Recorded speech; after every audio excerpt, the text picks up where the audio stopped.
سلام زي لاندا ريبورتيو ملقيتات بهايم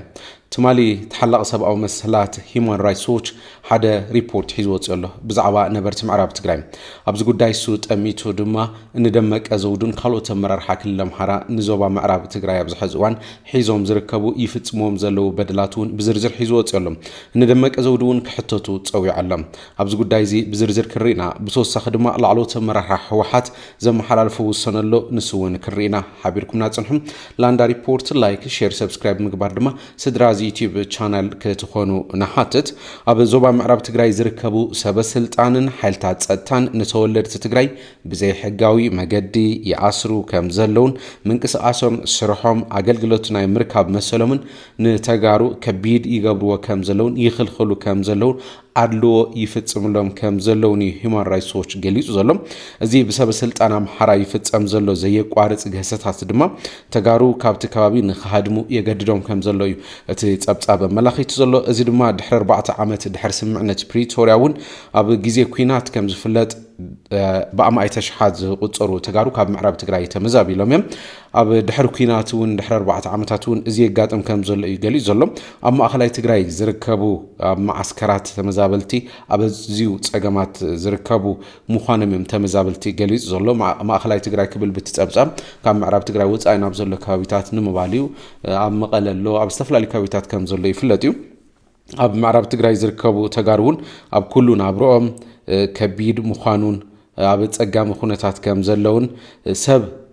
بفصم كحالفو زي خلو وصقامات يغطمم كم زلو مكتل دايركتور هيومن رايتس ووتش زخونت لاتشا بادر غليصا زلا نا افريكا غدات مالتي مكتل لاتشا بادر زغلصت سبسلطان ኢትዮጵያን መሻርክቶም እንደማ ተጋሩ ከም ካልአይ ዜጋ ዝገብር አታሕዛ እሽሽን ምባል ዝወሶን ይመስሉ ክትብል ያ ገሊጻ ዘላ ሱቅ ኢሎም ይርእዎ ከም ዘለው ያ ገሊጻ ሂውማን ራይትስ ዎች ካብ ጥሪ ክሳብ ለካቲት 2026 ዝሓለፈ ወርሕ ጥርን ለካቲትን ማለት እዩ ን40 ዝኣኽሉ ሰባት ብቴሌፎን ቃለ መሕተት ከም ዝገበረ እዩ ገሊጹ ዘሎ እዚኣቶም ድማ ኣብ ምዕራብ ትግራይ ካብ ዝነብሩ ዜጋታት ብተወሳኺ ኣብ ዝሓለፈ ወርሕ ተሓሳስ ጀሚሩ ካብቲ ከባቢ ብስግኣት ዝሃደሙ 17 ሰባቱን ዝሓወሰ ቃለመጥያ ከም ዘካይድ ይፍሊ ዘሎ ብተወሳኺ ሂውማን ራይትስ ዎች ምስ ሸሞንተ ሰራሕተኛታት ካላት ረድኤት ዲፕሎማሲኛታትን ካልኦት ክእላታትን ውን ከም ዝዝራረበ እዩ በኢስራ መጋቢት ሂውማን ራይትስ ዎች ውን መንግስቲ ኢትዮጵያ ናይ መጀመርታ ርካባቱ ናይቲ ዘካይዶ ምርመራ ማለት እዩ ጽማቕ ዘቅረበ ኮይኑ መልስ ግና ካብ መንግስቲ ኢትዮጵያ ከም ዘይረኸበ እዩ ኣብቲ ዝወፅኦ ሪፖርት ገሊጽ ዘሎ ብዙሓት ኣብ ዞባ ዝነብሩ ቃለ መሕተት ዝሃቡን ሂውማን ራይትስ ዎች ማለት እዩ ኣብ ዋን ኩናት ገዝኦም ንግዳውት ካላቶም መሬቶምን ዝሰአኑ ምዃንም ብነበርትን ሰበስልጣን ድማ ቀጻል ዝኾነ ትንኮሳ ቀይድታት ገሰት መሰል ንበጽሖም ከም ዘለም ገሊጾም መለለይ መንነት ዝኾነ ወረቀት ወይ መታወቂያ ንምርካብ ከም ዝኽልኸሉ ዘለው እዮም ዝገልጹ እዚ ማለት ድማ ናይ ባንኪ አገልግሎት ክረኽቦ ይኽእሉን መሬት ክጥቀሙ ኣይኽእሉን ተጋሩ ከም መዓልታዊ ሰራሕተኛታት ጥራሕ ክሰርሑ ዝፍቀደሎም ክብል እዩ ሓደ ኣብቲ ከባቢ ኮይኑ ምዕራብ ትግራይ ኮይኑ ንሂውማን ራይትስ ዎች حبريتا زهابة سبز تزاربة أب سرحتنيات كوينهم ناي معلتاو سرحتنيات كوينهم أبزنك أصل الأوانون ينتصرف نوقع بحماقنا نتحاز كبلي قاليتو نتي أب معراب تقراي كوينو ريتو ني هيومن رايتس ووتش زهابة تقراي مالتي حد ود إسرع عمت نباري أب معراب تقراي زركب تقراي دما مبزحتو جزي كننكس أسكلنا ما تشايس معنا كل جزء سكفتالو حالتات تنترخيبهم بخبيديوم زهار مخا بنصانت عين ننقساقسن አገዳድ ኩነታት ተጋጥመና ጥራሒና ንንቀሳቀስ ክብሊ ተዛሪቡ أتوما معرب تجري حيزمهم زركبوا زلوا سب السلطان نتجارو كاب زنبر الكباب كوت ونتدلم كاب بيت صحفة ورداويت أبيع جزياوي فقاد كوت وكم زلوا ميجددوا مخانمي تحبير زلوا حنتو هابي تري تودما أبز حلف ورحت الري كاب بيت مرتي مسحفتان محازان كتملس كلا بوليس دو بيلو مللي منت كم زحتتا مسحفتان مسمحازان أبز نبر لتوان يبلنان مسبلتهم دما أمريت بيت بلو كم استوهالو نتهم نسلستين مالتي أمريت بات إلى مبزنور الأوان دما نمننتنا تعريفهم كقتلنا ون أفموز أمنجا عداليهم نحفتين نمحازين دما برئس ጠመንጃ ሃሪም መሞንያ ክትብል ገሊጻ ሓፍተይ ውና ኣስሒታ ነይራ ኣብ ተሰዓትሱ ዝተቀተለት መስልኒ ክበክ ጀሚረ ነይራ ኢላ ንሂማን ራይትስ ዎች ኣብ ዝሃበቶ ጸብጻብ ማለት እዩ ሓዚ ግን ደሓንላ ክትብል ያ ምላሽባ ገና ኣብ ከቢድ ሕማሙን ከም ትርከብያ ገሊጻ ዝሞተት መስልዋ ነይሩ ሓፍታ ማለት እዩ ተወለድተ ምሓራ ኮይኖም ኣብቲ ከባቢ ዝነብሩ ግና ዝኾነ ጸገም ከም ዘይጋጥሞም እዩ ንሂማን ራይትስ ዎች ባዕሎም ቃል ሂቦም ማለት እዩ እተሓለቀ ሰብኣዊ መሰል ኣብ ዘውጽኦ ጸብጻብ እቲ ፍቃድ ንምርካብ አጸጋም ምዃን እዩ እቲ መታወቂያ ወይ መለለይ መንነትን ምውጻእ ማለት እዩ ከባቢያዊ ሰበስልጣን መብዛሕትኡ ግዜ ንሕክምናዊ ምኽንያት ወይ ንኣረጋውያን ኣባላት ስድሮኦምን ጥራሕ እዮም ክንቀሳቀሱ ፍቃድ ዝህብዎም ካብ ከተማ ናብ ከተማ ክንቀሳቀሱ ሕቶ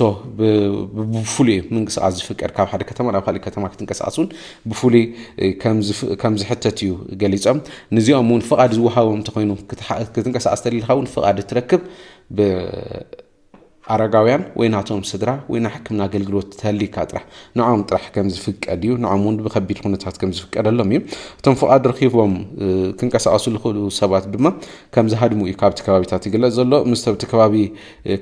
ከባቢ ምዕራብ ትግራይ ተመዛቢሉ ዘሎ ከባቢ 740,000 ሰባት ድማ ኣብ ማእከላይ ትግራይ ምዘለው ከም ዝሕወሱ እዩ ገሊጽ ዘሎ ዓለም ለኸ ትካል ስደተኛታት IOM ድማ ኣብ 2025 ዘውጽኦ ጸብጻብ መብዛሕትኦም ኣብ ዝተፈላለዩ ከባቢታት ትግራይ ዘለው ካብ ምዕራብ ትግራይ ዝተመዛበሉ ተጋሩ ኣብ ከቢድ ጸገም ከም ዘለው እዩ ገሊጹ ትማል እኳ እንተሪኢና ኣብ ከተማ መቐለ ማእከል ተመዛበልቲ 70 ካሬ ብሰንኪ ዝወቅዓ ዝናብ መዕቆቢ ሊቁ እዩ ብዙሓት ትዳሶም ፈሪሱ ትመደቀሲኦም ድማ ረግረግ ጭቃ ክኸውን ኺሉ እዩ ኣብ ከቢድ ሓደጋ ወዲቖም ከም ዘለው እዩ ተሓቢሩ ውን ዝተዓዘብናዮ ሁነታት ምዃኑ ይፍለጥ እዩ ኣብ ሚያዝያ 2014 ወይ ድማ ሚያዝያ 2022 ሂማን ራይትስ ዎች ምስ አምነስቲ ኢንተርናሽናል በሓባር ምዃን ዘውጽኦ ጸብጻብ ነይሩ ኣብ ምዕራብ ትግራይ ዝተሸሙ ሰበስልጣን ሓልታትን ጸጥታ ምሓራ በሓልታት መንግስቲ ኢትዮጵያ ተሓጊዞም ኣብ ልዕሊ ሰላማውያን ተጋሩ ምጽናት ዓለየት ከም ዝፈጸሙ ኣረጋጊጾም ነይሮም እዮም ኣብ ልዕሊ ተጋሩ ዝፍጸም ዘሎ ከቢድ ገሰት ዘይሕጋዊ ማእሰርቲ ብሓይሊ መፍንቃል መስጎጉትን ብሓይሊ ምስጓጉን ገመናት አንጻር ሰብአውነት ምዃኑ ኣብቲ እዋን ገሊጾም ነይሮም እዮም ክልቲኦም አምነስቲ ኢንተርናሽናል ምስ ሂማን ራይትስ ዎች በሓባር ኣብ ዘውጽኦ ጸብጻብ ማለት እዩ መንግስቲ ኢትዮጵያ ክልላዊ ሰበስልጣን አምሓራን ትግራይን ድማ ሰበስልጣን ትግራይን ድማ ነቲ ዘይተፈትሐ ኩነታት ዞባ ምዕራብ ትግራይ ተጠቂሞም ኣብ ክንዲ ናይ ህይወቶም ኣብ ስጋኣት ዘሎ ኣማእይ ተሽሓት ተመዛበልቲ ናይ ገዛእ ርእሶም ረብሓ ንምስጓምዮም ዝንቀሳቀሱ ዘለው ክብል ሂማን ራይትስ ዎች ንሰለስቲኦም ኣካላት ክኸስስ ዘተርአየ ቅድሚ 3 ዓመት ካብ ምዕራብ ትግራይ ዝተመዛበለ ወዲ 37 ዓመት ሰብ ኣብ ዝሃቦ ሓሳብ ተመርኪሶ ዘውጽኦ ጸብጻብ ድማ ሂማን ራይትስ ዎች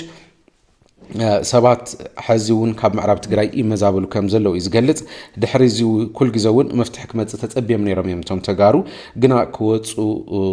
እቲ ጸገሞም ክፍታሕ ስለ ዘይኻለ ይወጹ ከም ዘለው እዩ ገሊጹ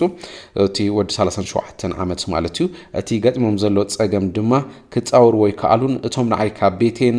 ንብረተይን ክወጽእ ዝገበሩኒ ሰባት ሕዚውን ኣብ ቦታኦም ስለ ዘለው ኣብ ምዕራብ ትግራይ ስለ ዘለው መሰል ሰባት ይግህሰለው ክብል ገሊጽ ዘሎ ስለዚ እቶም ምዕራብ ትግራይ የመሓድሩ ዘለው ውልቀ ሰባት ነቲ ከባቢ ለቂቆም ከሳብ ዘይኸዱ ናብቲ ቦታ ክንምለስ ድሕንነት ኣይስምዐንን ክብል እዩ ድማ ተዛሪቡ ቅድሚ ሕዚ ሂማን ራይትስ ዎች ምስ አምነስቲ ኢንተርናሽናል እንደመቀ ዘውዱ ሓዊሱ ካልኦት ኣብ ምዕራብ ትግራይ ዘለው ሰበስልጣን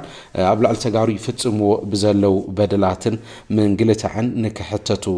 ጸዊዑ ነይሩ እዩ ኣብ ልዕሊ ተጋሩ ይፍጽምዎ ዘለው ገሰት መሰል ስዒቡ ንክሕተቱ ክልቲኦም ትካላት በሓባር ዘውጽዎ ጸዊዖም ነይሮም እዮም ለሙነ ብጸብጻቡ ሂማን ራይትስ ዎች መንግስቲ ኢትዮጵያ ኣብ ከቢድ ገሰት ኢድ ዘለዎም ሰበስልጣናት ካብ ስራሕ ክእግዶም ክምርምርን ተሓተት ክገብርን ከም ዘለው ይጸዊዑ ንሕጋዊ ምምላስ ተመዛበልቲ ዘለው ተወፋይነት ብዚ መንገዲ እዚ ድማ ከርኢ ከም ዝግባእ እዩ ጸዊዑ ካብዚኦም ሓደ ድማ ሓላፊ ጸጥታን ምክትል ኣመሓዳርን ምዕራብ ትግራይ ኮይኑ ይሰርሕ ዘሎ ኮርኔል ደመቀ ዘውዱ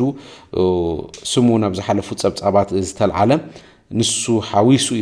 ክሕተቱ ይግባእ ኢሉ ዘሎ ሂማን ራይትስ ዎች ማለት እዩ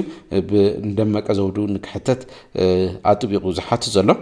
ሂማን ራይትስ ዎች ኣብ መግለጺኡ ኣብቲ ዘውጽኦ ሪፖርት መንግስቲ ኢትዮጵያ ኣብ ምዕራብ ትግራይ ዘሎ ኣድልዎ ዘለዎ ስርዓት ብህጹጽ ንከብቅዕ ዝወፀ بفلاي ድማ ተሓለቕቲ ሰብኣዊ መሰላት ዝኾኑ ተወሳኹን ተዓዘብቲ ሰብኣዊ መሰላት ንብዙሕ ግዜ እውን ናብቲ ቦታ ክበጽሕ ሕቶ የቕርብ ዝነበረ ፍሉይ ልኡኽ ሕቡራት ሃገራት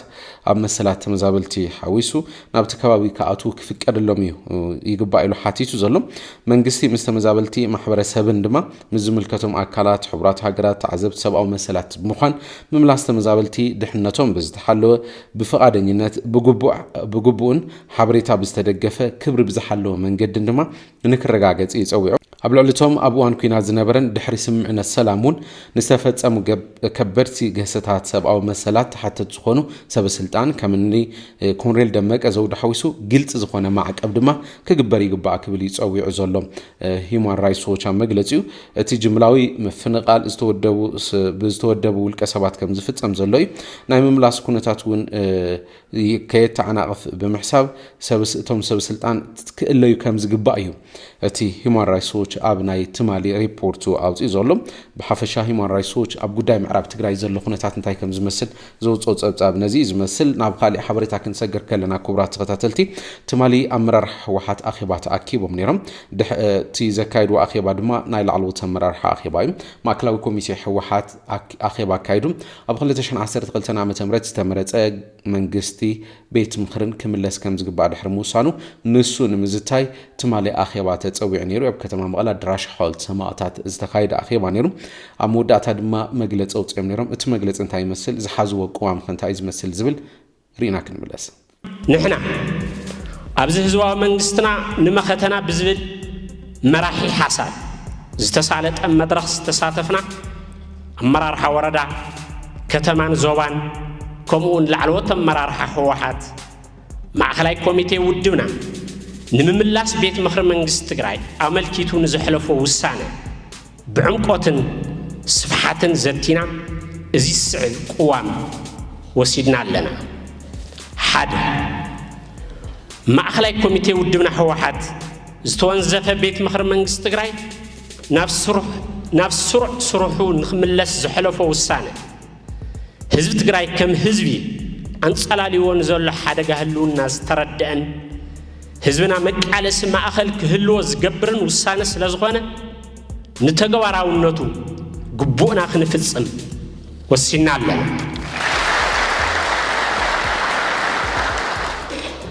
ክልተ ማእከላይ ኮሚቴ ውድብና ህወሓት ዋላ እኳ ሓላፍነት ናይ ቤት ምክሪ መንግስቲ ትግራይ እንተኾነ ኣብ ጣይሻ ፈጻሚ ኣካል መንግስቲ ትግራይ ንኹሎም ዓቕምታት መኸተ ዝሓቆፈ ክኸውን ከም ዝግባእ ዘቐመጦ ኣንፈት ንህሉ ኩነታት መኸተና ዘገናዘበን ዓቕምታትና ወዲና ንዝመፀና ብድሆታት ክንምክት ዘኽእል ውሳነ ስለ ዝኾነ ንተግባራውነቱ እጃምና ክንዋፃ ኢና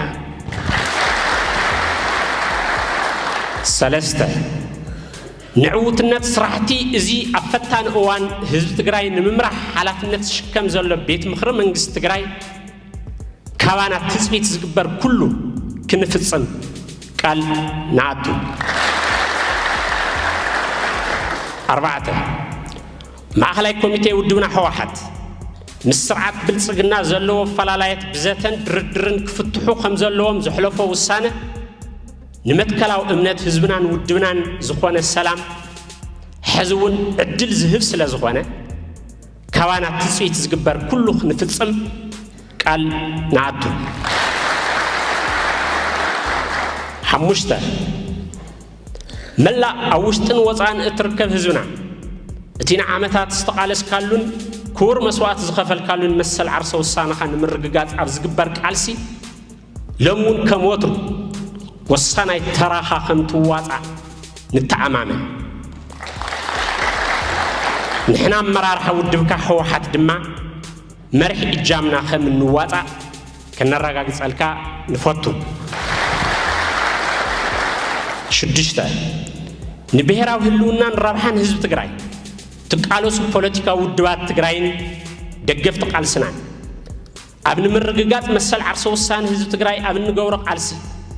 ኣብ ጎንና ኮይንኩም ድጋፍኩም ክትገልጹ ጻውዒትና ነቕርብ ህዝባዊ መንግስትና ንመኸተ مخته نبهراو هلونا زلعلم أو خبر الموجسن نسوعتنا أمرار حزب ويان حرنت تجري 14 ميازيا كل تشحن 18 عام تمرت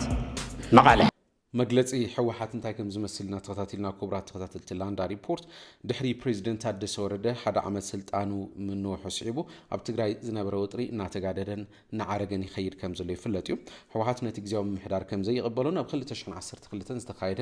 መረፃ ድማ ክምለስ ከም ዝወሰነ ይፍለጥ እዩ ብኻሊእ ገጽ ድማ ፕሬዚደንት አደሰ እቲ ካብ حوحات ዝተመሓላለፈ ውሳነ ኩናት ከስዕብ ዝኽእል እዩ ክብል ከም ዘንጠንቀቀ ይፍለጥ እዩ بمسارة سمعنة بريتوريا استمسرتن نزحلف 4 عامات اب سلطان زلون غيزياوي ممحدار فريسو باتي قدما كوينات بزتتغبره بيناو مرص ازقمه كللاو منغست كتكا وسين ايو ابزحلف اوان كم زفلط مالتي جنرال تادس وردغنا وسانه حوحات نتي بريتوريا استفرم سمعنة بريتوريا نكبق زغبر بمخانو مبال كم زنقفو يفلطيو كبرات تختاتلت لاندا ريبورت نلو مزحازنا يبزازيمنا لنا سلست تختاتلكمنا نمسكن لاندا ريبورت لايك شير سبسكرايب مقبار سدراز يوتيوب channel كتكون حاتت سلام